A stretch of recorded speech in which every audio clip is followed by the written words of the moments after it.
I first played Phantasy Star Online on the original Xbox, and it was a hidden gem and was a fantastic game. The first time I read about Phantasy Star Online 2 was going to be released, it was going to first be released in Japan and then have a later release date to the United States, but that never happened and I totally forgot about it years later. While looking for an installer for Phantasy Star Online 1, I ran into a website called arcslayer.com. To my surprise, the website contained a Phantasy Star Online 2 downloader, including instructions on how to sign up on a Japanese website. I did not know that Phantasy Star Online 2 is a free-to-play game in Japan. I originally thought they were going to release the game just like the first one. It's going to have its own little storyline where you could do single player and even go online to do multiplayer if you wanted to. No, this game is free to play. Luckily, there are some die-hard fans out there because he created an English patcher that solves all my problems with it. So let's go ahead and get into the game. It starts off in a typical Sega fashion where they give you this fantastic introduction with some really detailed graphics, and then all of a sudden the game starts and it's low grade. Low grade is a little too harsh, more like mediocre, because it seems like the graphics came out in 2008 or 2009 versus 2013.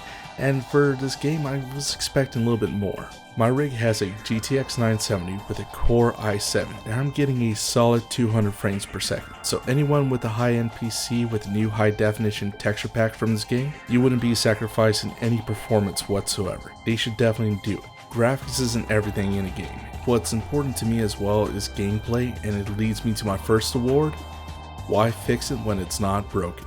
The control scheme is just like the first one. You have a half-second delay so you can go ahead and decide what is going to be your next target, and the same thing is with Phantasy Star Online 2, and it feels good. Besides the base gameplay not really changing, I'm glad they did change it for better controls, better response, even better model action movement. Because in the older one, I think it felt like you were running in place, while in this one, you feel like you're actually running somewhere. One of the better things was that they actually fixed collision issues, because before you would get stuck on a rock and then you'd be running in place for hours, or you'd fall right through the map. That was one of the common issues with the original game, and I'm glad they fixed it with this one. Even though the entire game feels like a better improvement, the one thing that did take a hit was the UI. It feels a little bit cluttered, and any new users would feel overwhelmed from it. It's not clear cut how you're supposed to equip or store items, including crafting. It's very convoluted. And that also includes online purchases. Which leads me to my next award: respectful advertisements. Sega decided to go ahead and put advertisements off to the side and set it right in the middle of your screen saying, hey, go ahead and click on this advertisement, or even saying you need to purchase these items right now. Guess what? They don't even do that. They say play the game, enjoy it, and go from there. And I love that. So far, Sega has me sold on the respectfulness to the consumer, the UI and controls, and the graphics of the game. But all three cannot be sold alone. So let's go ahead and move on to the storyline, because this is an RPG, and RPG elements need a solid storyline. It starts off by you waking from cryo sleep from I don't know for how many years, and then all of a sudden you get jumped right into season 5. It has a really weird way of going from one season to the other, and that's where we go into the next award: tripolar disorder. Season 1 is from the future, which I was kind of expecting from the game, and then season 5 is in the past.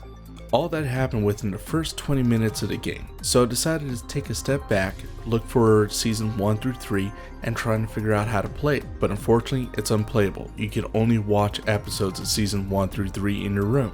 After watching a few episodes of season 1, I got kind of bored. I wanted to play the game, because that's the whole point of playing a game playing an RPG is to get cutscenes that give you the storyline information and then play the game as well, so I wasn't getting both. From the few episodes that I did watch, it looks like we're trying to go to a new planet to inhabit it, and then we're also going up against some enemies called the Darkness. I believe that the base premise is the same, but the storylines don't exactly correlate with each other from the first one to the new one.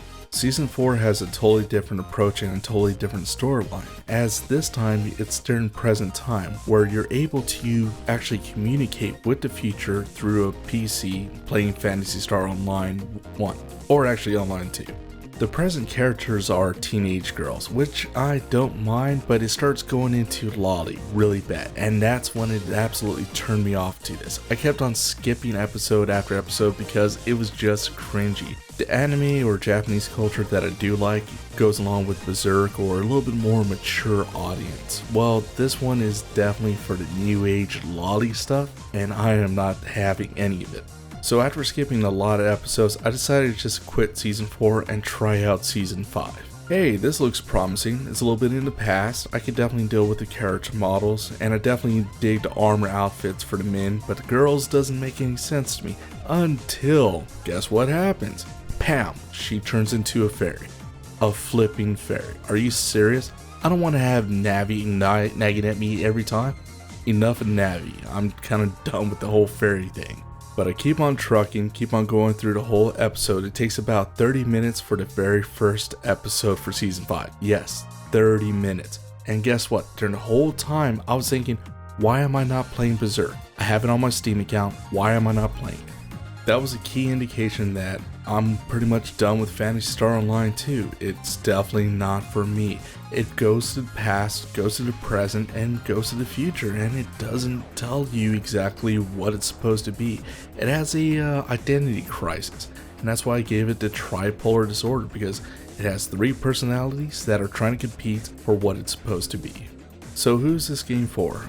I can tell you right away that it's definitely made for the Japanese market, or the extreme lovers of Phantasy Star Online, or even extreme anime lovers. This is who this game is designed for. It's not made for the casual American user. So if you're super casual, or like me who really likes Phantasy Star Online, but likes mature audience anime, then this game isn't for you.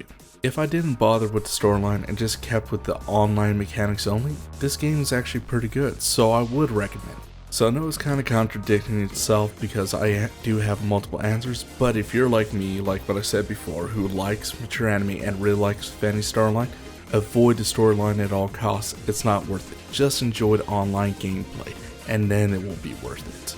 Before I finish off this review, I gotta mention the little Howard Stern doppelganger that I ran into during the storyline. It was a little bit of an icing on the cake, the Japanese version of Howard Stern. It was quite entertaining. I may revisit this game at a later date when there's a new season or something else is with it, but I highly recommend just skipping the storyline and just enjoying the game for what it is. Well, that's all I have to say about that. Join me on the next one. Until then, see ya.